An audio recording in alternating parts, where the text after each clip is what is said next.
From MTN News, you're watching Montana This Morning.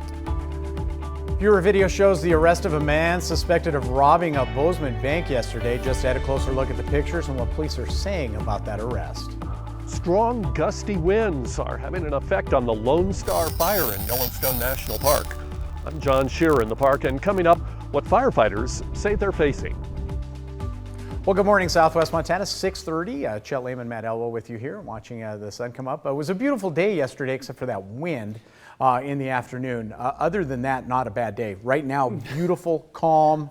I'd like to keep it that way. What was amazing is about 7 o'clock, the wind shut off completely. Oh, yeah. And it was beautiful. I mean, you might have a little breeze here or there. Today's not going to be nearly as windy. It is beautiful, as you said, but a little cool this morning. 43 degrees in Butte, 43 in Belgrade, 36 in West Yellowstone. Mainly dealing with clear conditions. We do have a few passing clouds out there. That's beautiful. I wonder what they're doing at the stadium there. Lights have been on all week. Yeah, I don't know. Pretty quiet conditions early on. Daytime highs into the 80s for today. It will be a little gusty as you move later into the day, but again, not as gusty as yesterday. We're going to break down your complete forecast. Record highs covering your plants. We got it all for you. You won't want to miss it. That's coming up in about 10 minutes. That's awesome. Thanks, Matt. 6:31, our top story this half hour. We have new video and pictures this morning of the arrest of a suspected Bozeman bank robber yesterday. Viewer video shows law officers right after they stopped a pickup driven by a suspected bank robber on the interstate. As you can see, officers had guns drawn, suspect on the ground. Bozeman Police Captain, Detective Captain Corey Klum says that a little before 1 p.m. yesterday, robbery call came in from Yellowstone Bank at North 19th. Bank employees say the man gave them a note demanding money. Captain Klum says officers are still investigating how much was stolen. We received a holdup alarm from the bank. Officers responded to the bank, saw the suspect fleeing, turned around on him. Vehicle pursuit ensued. We were able to chase him till about 3 miles west of Livingston. With the help of some spike strips, he came to a stop. We were able to apprehend him in his car up on the interstate. No weapons used at the bank, no injuries during the pursuit, no injuries during the taking the suspect into custody. So we're pretty fortunate in those regards. Now, that chase went through the northeast section of Bozeman on the way to Livingston. Suspect is in custody at the Gallatin County Detention Center on a charge of robbery. Other charges may be coming as the investigation continues. Bozeman Police, Montana Highway Patrol, Gallatin County Sheriffs, and Livingston law enforcement all contributing to the capture and arrest. Mining City headlines: Butte man in jail in connection with threatening a woman by firing a gun inside a moving vehicle. Jason Stiggin is accused of firing a .22 caliber rifle while he was a passenger in a vehicle driven by a woman who was driving on Interstate 90 between Rocker and Anaconda Sunday evening. Police allege the man tried to wreck the car, also hit the driver several times.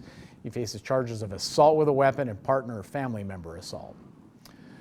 Well, according to First Student, stop arm violations are widespread in Montana. First Student showed MTN's Alexi Aguayo what drivers need to do to keep kids safe around school buses. Trailing a bus may seem like trailing any other vehicle. However, when the lights come on, it's a whole different story. The story is about the stop arm violation. It is when a vehicle passes or ignores the school bus lights. The location safety manager at First Student says these types of violations occur too often. We wanted to get the word out about stop arm violations. So the safety of our kids when we're unloading and loading our children. We have a statistic that shows that we have so many people that are running our red lights when we're out there.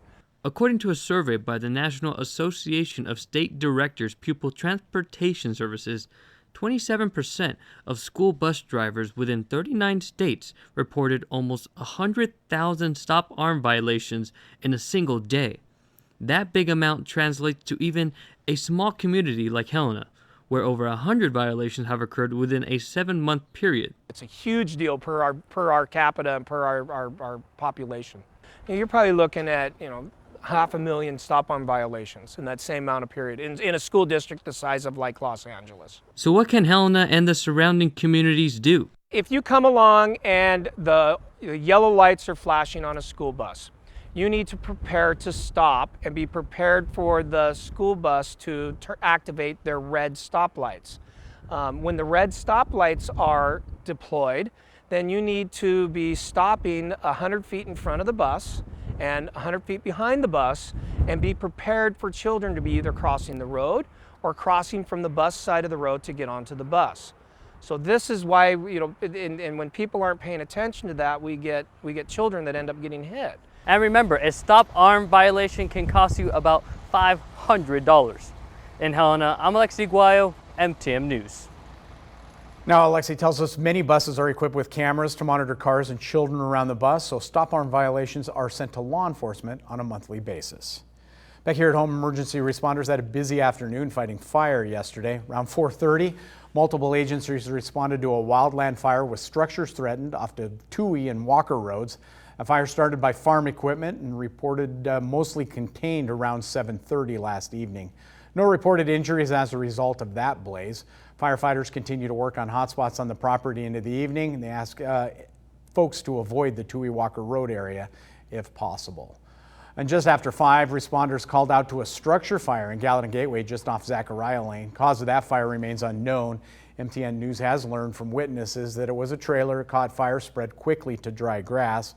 A friend of the family who was on the scene said that trailer was her friend's home. The family was not inside when the blaze started. A handful of emergency responders were diverted from the Toohey Walker Road fire to assist Gallatin Gateway and Highlight fire crews. Fire was contained, no reported injuries as a result of that blaze. Elsewhere in the Treasure State, fire evacuations lifted last night in Jordan, north of Miles City. The evacuation order was for the entire town. According to Lindsay Cleveneau, who's from Amsterdam, that fire really took off. Lindsay says people headed towards Winnett.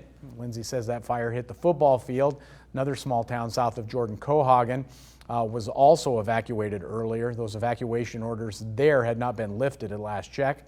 Macomb County Sheriff's Office says Highway 200 between Brockway and Jordan is closed. Mutual aid call went out to Miles City last night for more engines needed in that area.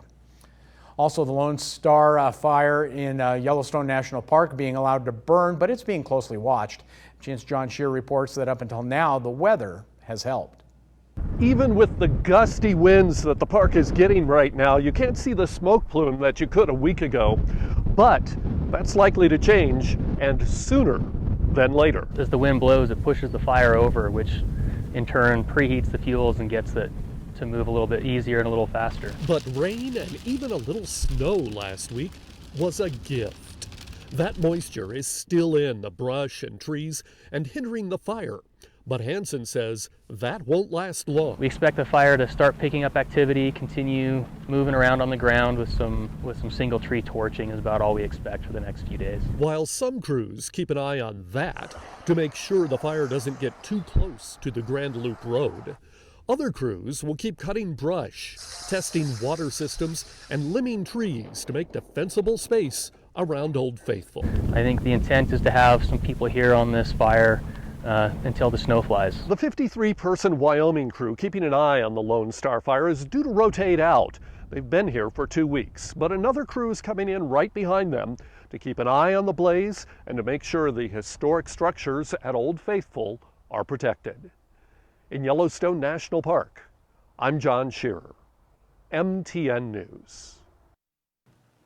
Now, firefighters on the scene tell us that they would have to be a lot more smoke than they expect to force another closure of the Grand Loop Road between Old Faithful and West Thumb at Yellowstone Lake.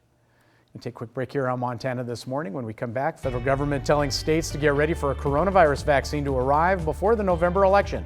Coming up, what that means and some concerns it raises. First, let's have a check-in, see what's happening at 7 o'clock on CBS This Morning.